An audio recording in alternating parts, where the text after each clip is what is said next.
Seigneur, merci pour cette occasion que tu me donnes encore de pouvoir prêcher en ton nom. Seigneur, de faire connaître ta parole. Seigneur, merci parce que ta parole ne change pas. Elle ne bouge pas. Seigneur, elle ne peut ni être augmentée ni diminuée, Seigneur. Elle est ce qu'elle est et elle ne revient jamais sans retour, Seigneur, à toi. Je te prie, Seigneur, pour cette parole, qu'elle puisse toucher les cœurs, Seigneur. Parfois, cette parole, Seigneur, peut déranger, même fâcher, Seigneur. Mais nous croyons aussi qu'elle a le pouvoir, Seigneur, de nous sauver. Et nous croyons, Seigneur, que tu nous utilises, nous, qui sommes bien imparfaits, pour pouvoir l'annoncer.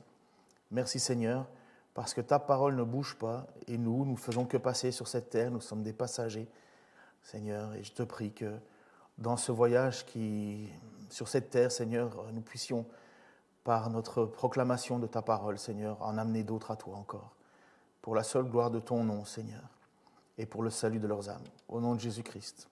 Amen. Est-ce que vous vous êtes déjà posé la question, qu'est-ce que vous feriez s'il vous restait 6 mois à vivre, à la terre entière? Alors bon, évidemment, là, dans le contexte un peu particulier du coronavirus, on se demande un petit peu si finalement, combien va-t-il en rester? Est-ce que je vais mourir ou ainsi de suite? Mais quand on pose la question à l'entièreté du monde, finalement, on se dit, si tout disparaît, autant en profiter. Alors certains voudront faire plein de choses, et d'autres feront peut-être même des choses qui sont totalement inacceptables, mais ils se disent certainement, voilà, il n'y aura pas de compte à rendre, ça sera fini. Mais alors, si vous vous posez la question autrement, mais qu'est-ce que tu ferais si tu savais qu'il te restait à toi 6 mois à vivre?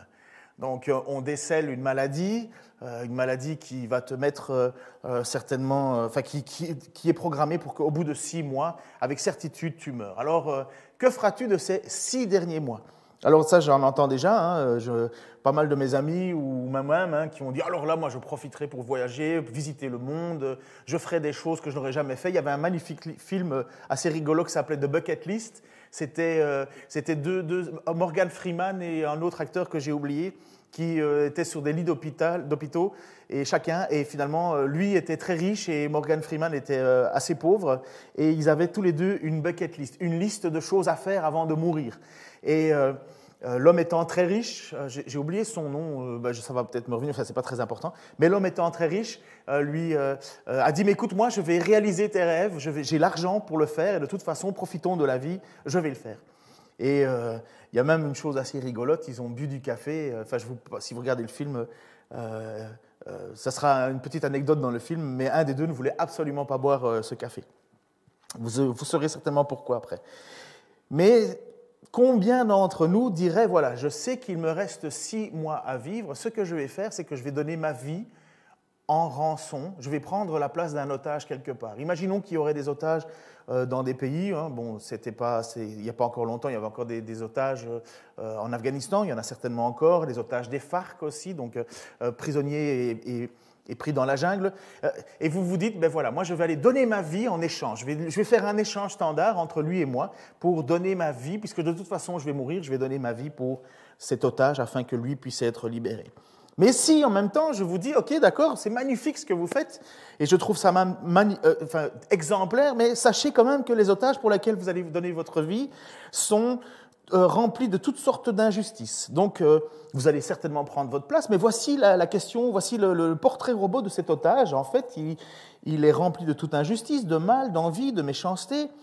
Ils sont pleins de jalousie, de meurtre, de querelles, de ruses, de malice.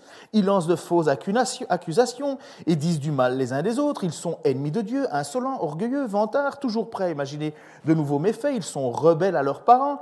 Ils sont inconstants, ils ne tiennent pas leurs promesses. Ils sont durs et sans pitié pour les autres. Est-ce que vous seriez encore prêt à donner les 6 derniers mois de votre vie en échange de cet otage? Ah, la question se pose autrement, là. Des millions de personnes sont mortes pendant le conflit de la Deuxième Guerre mondiale. On pense à 50 millions de personnes environ. Des soldats se sont battus pour la liberté, pour cette liberté que nous avons encore aujourd'hui. Mais si pour motiver les troupes, on leur avait dit « Vous allez vous battre pour des gens qui sont remplis de toutes sortes d'injustices, de mal, d'envie, de méchanceté. Ils sont pleins de jalousie, de meurtre, de querelles, de ruses, de malice. Ils lancent de fausses accusations, ils disent du mal des uns des autres. Ils sont ennemis de Dieu, insolents, orgueilleux, vantards, toujours prêts à imaginer de nouveaux méfaits. Ils sont rebelles à leurs parents. ils sont inconstants, ils ne tiennent pas leurs promesses, ils sont durs et sans pitié pour les autres. Debout, bataillons, allons nous battre pour les libérer. À votre avis, est-ce que ces militaires seraient vraiment enclins à donner leur vie pour eux? Est-ce que toi, jeune homme de 20 ans, serais prêt à priver sa mère de son fils pour donner sa vie, pour libérer ce genre de personnes? Est-ce que tu ferais de ta femme une veuve pour libérer ce genre de personnes? C'est tellement difficile de faire cela. L'apôtre Paul le savait, il l'a dit dans le Romains chapitre 5, verset 7. « À peine mourrait-on pour un juste, peut-être accepterait-on de mourir pour quelqu'un de bien. » Et pourtant, voilà, le symbole absolu de la Pâque que nous célébrons ce matin, c'est le plus beau et le plus parfait des amours pour nous. Mais voici comment, Romains chapitre 5, verset 8, mais voici comment Dieu nous prouve son amour envers nous, alors que nous étions encore pécheurs, Christ est mort pour nous. Et ce que je vous ai lu au sujet de ces gens qui sont prêts à, qui commettent toutes sortes de mal, de méchanceté, de jalousie, en fait, c'est la définition du pécheur, de ce qu'est être péché. Alors, on n'a pas, une personne, j'espère, ne prend pas tout ça sur lui, n'a pas tous ces péchés-là, mais orgueilleux, bah oui, ça je ne peux pas nier de l'avoir été. Vantard, demandez à certains de mes amis, ils pensent que je passe mon temps à me vanter. Il y en a d'autres qui pourront dire, ou mes propres parents diront que j'ai été rebelle à eux, et c'est vrai. Insolent, oulala. Est-ce que j'ai déjà eu des querelles? Ben oui. Des jalousies? Ben oui. Est-ce que j'ai déjà commis des meurtres? Alors j'ai encore de mes mains propres jamais tué personne, ni à distance, mais Jésus nous dit que lorsqu'on est en colère et que l'on désire la mort de quelqu'un, c'est comme le tuer lui-même. Alors là, j'en ai tué pas mal déjà. Des malices? Oh oui, j'en ai fait des sales tours, oui, oui. Et pourtant, comme il est dit dans l'Épître aux Romains, chapitre 5, verset 8, Dieu nous prouve son amour envers nous alors que nous étions encore pécheurs. Christ est mort pour nous. Alors j'espère que cette petite vidéo qu'on va regarder ce matin va nous faire comprendre un peu cette idée. Je pense que je vous avais déjà mis à l'église, mais il y a longtemps, cette vidéo, mais je trouve qu'elle illustre tellement bien l'idée de ce que c'est que la grâce, un cadeau immérité. Choisir de sacrifier son propre fils pour sauver des personnes qui ne méritent pas. Et ce petit film, ça s'appelle Most, qui est, ou The Bridge. C'est l'idée, en fait, d'un homme qui doit faire un choix cruel entre son propre fils ou des passagers dans un train.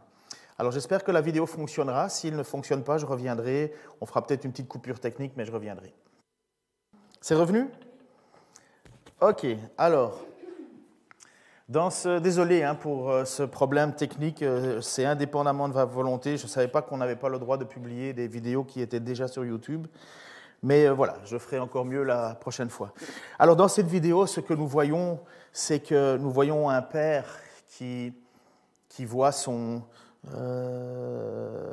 quand l'homme a péri, on voit le train passer. Donc bref, vous avez compris, donc, dans la vidéo qui s'est arrêtée au moment où le père fait le choix de sacrifier son propre fils pour laisser passer un train bondé de personnes qui finalement ne se rendent même pas compte de ce qui s'est passé. Et je pourrais presque me mettre à la place, si j'avais dû être dans ce train, est-ce que je me serais rendu compte que quelqu'un avait été poussé à faire un choix aussi difficile? La différence, c'est que nous voyons que le père a été un peu forcé de le faire. Et disons que c'est la circonstance, c'est ce qu'on appelle un dilemme cornélien. Quel est le meilleur des choix? Et en fait, cet homme a décidé de sacrifier. Alors ça peut illustrer un petit peu la Pâque, mais en fait, ça l'illustre que de façon imparfaite. Pourquoi? Parce que Jésus n'a pas donné, Jésus, on ne lui a pas pris sa vie. C'est pas par erreur, c'est pas par un concours de circonstances que Jésus a donné sa vie et qu'il est mort à la Pâque. Non, c'est parce que c'est un choix délibéré. Et Jésus, non seulement il nous aime et il nous appelle, et voilà ce que dit le texte dans Jean chapitre 10, versets 14 à 18. « Je suis le bon berger, je connais mes brebis elles me connaissent, de même que le Père me connaît et que je connais le Père. Et je donne ma vie pour mes brebis. J'ai encore d'autres brebis qui ne sont pas dans cet enclos. Je dois aussi les conduire et elles écouteront ma voix et elles deviendront un seul troupeau avec un seul berger. Voilà ce que Jésus dit. Il dit, je donne ma vie. Personne ne reprend ma vie, personne ne prend ma vie. C'est moi qui la donne. On voit en même temps que ce berger, c'est le bon berger, c'est celui qui entoure. Pour celui qui s'y connaît un petit peu en moutons, à part juste les manger, mais pour celui qui s'y connaît, des moutons, c'est un animal grégaire. En fait, c'est un animal, c'est idiot, un mouton, c'est vraiment idiot. Ça a besoin de... C'est innocent, ça se perd facilement, ça va un peu n'importe où, c'est totalement peureux dans le sens, et en même temps, c'est pas autonome, ça a besoin d'être encadré. Et voilà ce que Jésus dit. Il dit que lui, il est le bon berger. Il est celui qui est capable de s'occuper convenablement de nous. Et il dit qu'il connaît ses brebis. Mais ça, c'est incroyable. Je ne sais pas si vous imaginez, mais Jésus qui donne cette image en disant « je suis le bon berger », il y a 7 « je suis ». Pour ceux qui aiment bien le grec, ça s'appelle « égoïmie », moi je suis. Jésus a dit qu'il était le bon berger, la porte, la lumière. Il en a encore dit d'autres. Je suis le chemin, la vérité et la vie. Et il y a encore d'autres choses. Mais voilà ce que Jésus dit. Il dit, je suis le bon berger. Et justement, il dit que ce bon berger, il vient pour donner sa vie pour nous. Quelle grâce. En même temps, un berger, c'est quelqu'un qui protège. C'est quelqu'un qui met dans son enclos, qui veille à ce que s'il y a des loups autour ou quoi que ce soit, il va les chasser. Sa présence va déjà éviter pas mal de problèmes. Comparativement alors à d'autres qui sont des brebis aussi, qui n'entendent pas sa voix, qui sont livrées à elles-mêmes, qui n'ont personne pour les protéger, qui n'ont personne à part eux-mêmes, qui n'ont personne pour intercéder pour eux, qui n'ont personne qui va donner leur vie pour elles, personne qui serait prêt à sacrifier son fils pour que le train ne déraille pas. Jésus dit lui-même, elles écouteront ma voix. Alors, si vous entendez cette voix, si vous entendez cette voix de Dieu qui crie votre nom, il veut vous offrir de faire partie de son peuple. Il veut vous offrir cette paix que lui seul peut donner. Il a démontré son amour. Il connaît nos faiblesses, il connaît nos manquements. Il sait que nous sommes faits que de chair et d'os, de bonne volonté, de paradoxes, et en même temps de mauvais désirs aussi, on l'a dit. Dieu a le désir pour tous ceux qui entendront sa voix, son message, cette bonne nouvelle. Et bonne nouvelle vient simplement du grec évangélion, qui a donné évangile, qui simplement veut dire bonne nouvelle. Il a cette volonté, il nous annonce cette bonne nouvelle qu'il veut nous réconcilier avec lui. Pas qu'il ait commis une faute, ce n'est pas Dieu qui doit se réconcilier envers nous, non, c'est nous qui en avons commis envers lui, et des tonnes. Il suffit, je ne sais pas pour vous, mais pour moi c'est évident. Et pourtant, son désir de nous réconcilier avec lui. C'est ce que l'apôtre Paul va écrire dans la 2e lettre aux Corinthiens. Alors, lorsqu'il écrit à Corinthe, il faut savoir que Corinthe, c'est loin d'être une ville exemplaire. En fait, c'est la ville de toutes les débauches. Et certainement, je me serais retrouvé dans cette ville. Mais voilà ce que Paul va écrire à un certain moment. Donc, dans 2 Corinthiens, chapitre 5, versets 17 à 21. Dès que quelqu'un est uni au Christ, il est un être nouveau. Ce qui est ancien a disparu. Ce qui est nouveau est là. Tout cela vient de Dieu qui nous a réconciliés avec lui par le Christ et qui nous a confié la tâche d'amener d'autres hommes à la réconciliation avec lui. Car par le Christ, Dieu agissait pour réconcilier tous les humains avec lui, sans tenir compte de leurs fautes. La suite. Et il nous a chargés d'annoncer cette œuvre de réconciliation. Nous sommes donc des ambassadeurs envoyés par le Christ. Et c'est comme si Dieu lui-même vous adressait un appel par nous. Nous vous en supplions, au nom de Christ, laissez-vous réconcilier avec Dieu. Le Christ était sans péché, mais Dieu l'a chargé de notre péché, afin que par lui, nous ayons part à l'œuvre salutaire de Dieu. Le Christ était sans péché, mais Dieu l'a fait devenir péché pour nous, afin que nous ayons part à l'œuvre salutaire de Dieu. L'œuvre salutaire de Dieu, c'est ce cadeau qu'il veut faire. Alors, je discutais hier soir avec une personne à table, et elle était scandalisée qu'une religion puisse mettre autant l'emphase sur le péché. Et Elle voyait la religion comme étant un ensemble d'interdits. C'est péché, c'est péché, c'est péché, c'est péché. Et elle n'a pas tort, quelque part. À la différence que nous voyons que Christ a payé le prix pour nos péchés. Et que si nous essayons de faire quoi que ce soit pour essayer de plaire à Dieu, nous serions sans cesse dans une espèce de paranoïa perpétuelle. Ce n'est pas qu'on est libre de faire n'importe quoi, n'importe comment, bien sûr, mais si nous devons nous sauver nous-mêmes, c'est impossible. Et il a fallu que Dieu lui-même vienne et intervienne pour nous. Il a fallu que Dieu lui-même donne sa vie pour nous. Alors bien sûr, le péché, ce n'est pas quelque chose qui est anodin, puisque c'est ce qui nous sépare de Dieu. Mais Christ est mort justement pour cela. Parce que Dieu a voulu nous réconcilier avec lui. Nous réconcilier avec lui. Mais est-ce que vous avez, ou j'espère, vous pensez parfois à l'idée d'être réconcilié avec Dieu? Pour certains, Dieu, poup, ça passe derrière le dos, ils n'en ont rien à faire. Je leur dirais, attention, à la fin, on verra. Moi, je suis convaincu, plus que convaincu, touché, transformé, mais d'autres n'ont pas cette idée-là. J'ai des amis qui, pour eux, Dieu, c'est un hobby, une folie pour certains. Mais pour moi, je sais que je suis réconcilié avec Dieu. Moi, je me souviens de ces soirées où j'étais en train de regarder les étoiles dans ma jeunesse, lorsque j'étais dans la drogue et toutes ces choses-là, et je ne pouvais pas mettre un nom sur Dieu, je ne savais pas qui était Dieu. Je l'appelais quand ça m'arrangeait, quand j'avais besoin de lui, ou quand j'étais dans une impasse, où on m'en voulait parce que j'avais arnaqué quelqu'un. Alors j'avais peur, je criais à Dieu. Et en réalité, je ne le connaissais pas. Je ne le connaissais pas. Et puis pourquoi est-ce qu'il m'aurait écouté? Puisque je ne l'écoutais pas. Mais aujourd'hui, je sais que quand je parle à Dieu, je suis réconcilié avec lui. Il m'a réconcilié. Il ne m'accueille pas et il n'accueille pas mes prières comme si c'était du vent, du souffle. Non, il accueille mes prières parce qu'il a décidé de m'appeler à le suivre et parce qu'il est mon bon berger et parce que j'entends sa voix et qu'il m'entend. Lorsque je parle à Jésus-Christ, je sais que je parle à Dieu. Ce n'est pas qu'il va faire ma volonté, il va faire sa volonté. Mais à un certain moment, un des apôtres a dit à Jésus, « Mais montre-nous Dieu et cela nous suffirait. » Pour croire. Montre-nous Dieu et cela nous suffit. Et Jésus a dit cette parole, « Mais ça fait tellement de temps que je suis avec vous et tu ne m'as pas encore reconnu. » Reconnaître Jésus-Christ, c'est reconnaître Dieu, c'est reconnaître la troisième personne de la Trinité, c'est Dieu le Fils. Et il a décidé de marcher avec nous et il a fait ce don de la vie pour nous. Alors Paul continuera encore à écrire à ces Corinthiens. Il continuera à leur dire des vérités.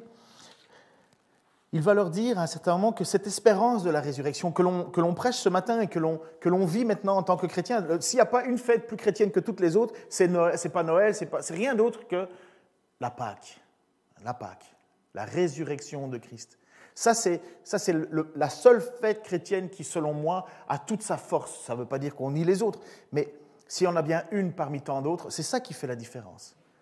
Pourquoi est-ce que je peux avoir foi en Jésus-Christ? Pourquoi est-ce que je peux avoir foi dans le fait que Dieu me pardonne de mes péchés? Parce que Jésus est ressuscité. La mort est vaincue. La mort est vaincue. La mort est vaincue.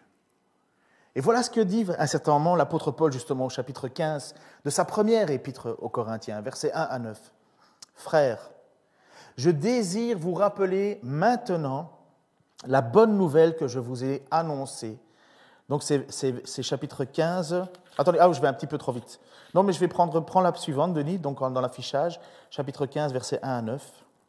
« Frères, je désire vous rappeler maintenant la bonne nouvelle que je vous ai annoncée, que vous avez reçue et à laquelle vous êtes fermement attachés. C'est par elle que vous êtes sauvés. Si vous la retenez telle que je vous l'ai annoncée, autrement vous auriez cru inutilement. Je vous ai transmis avant tout cet enseignement que j'ai reçu moi-même. Le Christ est mort pour nos péchés.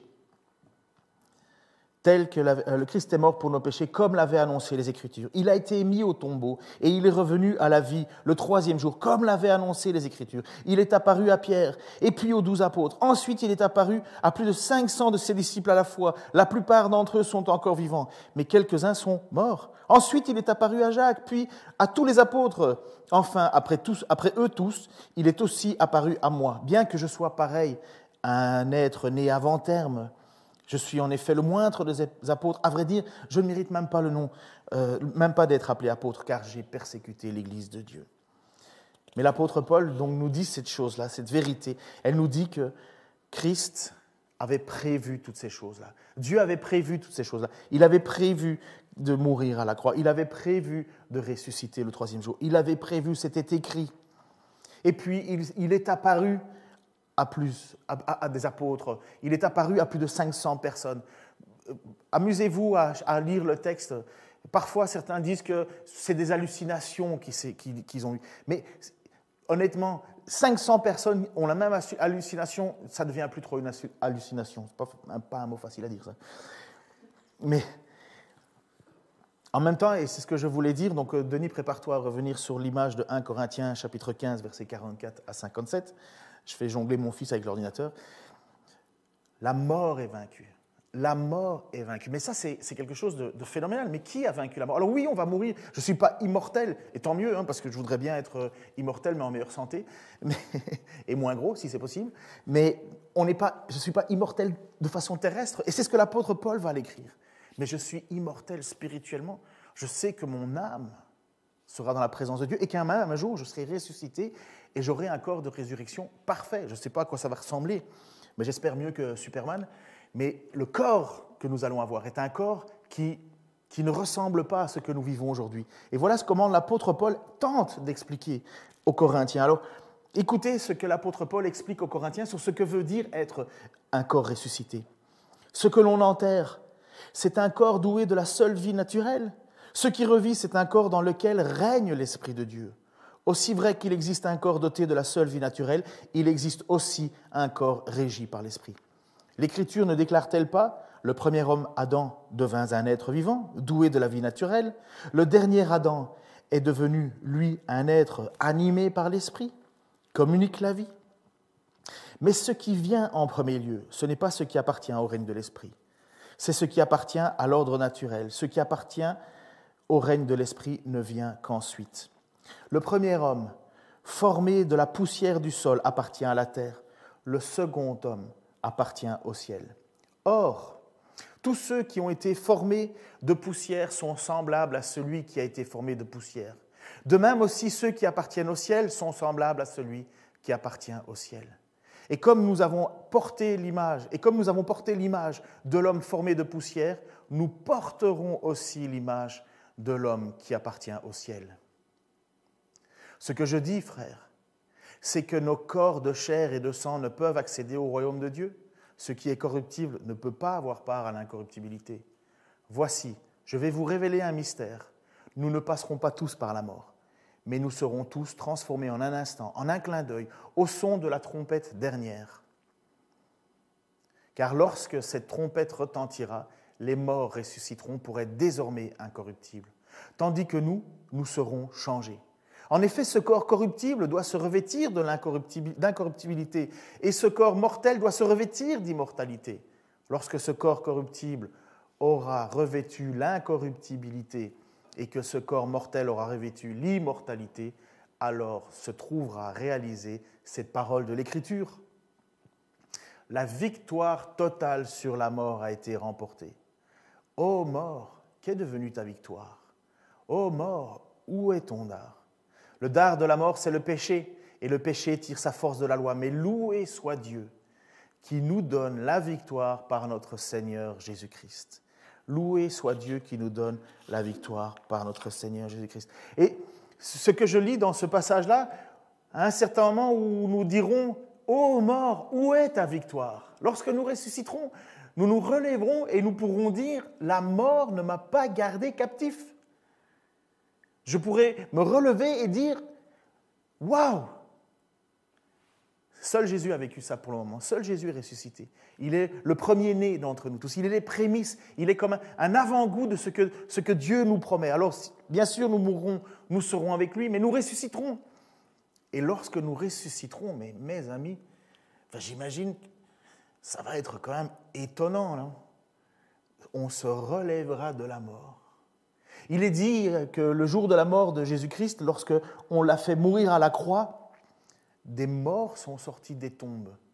Mais, alors, je sais que parfois ça arrive que des corps, médicalement, des personnes étaient considérées comme mortes, mais en fait elles n'étaient pas encore et sont sorties de leur cercueil. Mais ça fout les jetons, quoi. Honnêtement, tu te retrouves là, tu es occupé à dire du bien d'une personne, ce qu'on fait toujours en général lorsque quelqu'un est mort. Hein. D'ailleurs, c'est toujours l'idée de dire « j'assisterai bien à mes funérailles pour entendre un peu du bien à mon sujet ». Mais donc, vous êtes là, imaginez que vous êtes là, et puis d'un coup, boum, quelqu'un se relève, et on est tous... Mais là, si... On se dit, mais la mort est vaincue. Mais non, là, c'était une erreur médicale, quelque part. C'était quelque chose qui... Mais quand on ressuscite au bout de 3-4 jours de mort, ça, c'est différent, bien sûr. Et à la fin, quand Jésus reviendra, nous ressusciterons tous ceux qui ont placé leur foi en Jésus-Christ. Les uns, ceux qui ont placé leur foi en Jésus-Christ pour être avec lui, avec le bon berger, celui qui est l'objet de tout notre espoir, toute notre espérance, et puis d'autres qui ne seront abandonnés à leur propre sort. C'est le choix de la Pâque, c'est le choix de la foi, c'est en qui tu places ta confiance pour toutes ces choses. Et puis je termine ce moment avec vous en vous invitant ce soir ou cet après-midi, quand vous serez à table, à prendre un temps de prière avant de manger. Peut-être que vous le faites habituellement, mais je vous propose de le faire plus intensément aujourd'hui, en ce jour de Pâques, parce que c'est exactement ce que Jésus a dit dans sa parole, dans Luc 22, chapitre 15 et 20, Luc 22, versets 15 et 20. Il a dit ceci, il était à table donc avec ses disciples. « J'ai vivement désiré manger cette Pâque avec vous avant de souffrir, car je vous le dis, je ne la mangerai plus jusqu'à ce qu'elle se soit accomplie dans le royaume de Dieu. » Puis il prit une coupe, remercia Dieu et dit « Prenez cette coupe et partagez-la entre vous, car je vous le dis, désormais je ne boirai plus du fruit de la vigne jusqu'à ce que le royaume de Dieu soit venu. » Ensuite, il prit du pain et après avoir remercié Dieu, il le rompit et leur donna en disant « Ceci est mon corps qui est donné pour vous. Faites ceci en mémoire de moi. » Et le texte nous dit qu'après le souper, il prit de même la coupe et la leur donna en disant « Cette coupe est la nouvelle alliance en mon sang qui est versé pour vous. » Donc je vous invite ce soir à prendre ce moment de Pâques, à vous arrêter, à lever votre verre en mémoire de Jésus-Christ, en vous disant et en ayant cette idée et cette vision que ce que vous allez boire, comme Jésus l'a dit, ça ressemble à du sang. C'est comme si le sang de Christ, le sang de Dieu lui-même vous purifiait. Et lorsque vous mangerez le pain que vous avez, vous pouvez dire que c'est le corps de Christ que vous avez. Et instantanément, l'apôtre Paul va dire cette chose-là absolument vraie. Il dit « Ce n'est plus moi qui vis, c'est Christ qui vit en moi. » Ce n'est plus moi qui vis, c'est Christ qui vit en moi. Alors je vais inviter le groupe de louanges à venir encore célébrer la gloire de Dieu et célébrer par les chants. Le chant, c'est « Quelle grâce incomparable » qui est un chant très joyeux. Et s'il y a bien une chose que nous pouvons nous réjouir en tant que chrétiens, c'est que Christ est ressuscité. Christ est ressuscité. Ça ne peut pas être autre chose qu'un moment de joie. Ce n'est pas le moment d'être abattu, non, la mort est vaincue. La mort est vaincue. Seigneur, merci pour ta grâce envers nous. Merci parce que tu la renouvelles et tu la renouvelles et tu la renouvelles, Seigneur. Et je te remercie parce que tu nous permets, nous, en tant qu'Église, en tant qu'être humain totalement imparfait, de venir au pied de ton trône, te porter nos offrandes de louange, te porter nos offrandes de prière. Seigneur, tu nous accueilles parce que tu es le bon berger. Seigneur, je ne mérite rien. Seigneur, c'est la tête bien basse que je m'amène devant toi. Je peux qu'espérer ton regard favorable sur moi. Et Seigneur, je le sais que tu l'as fait.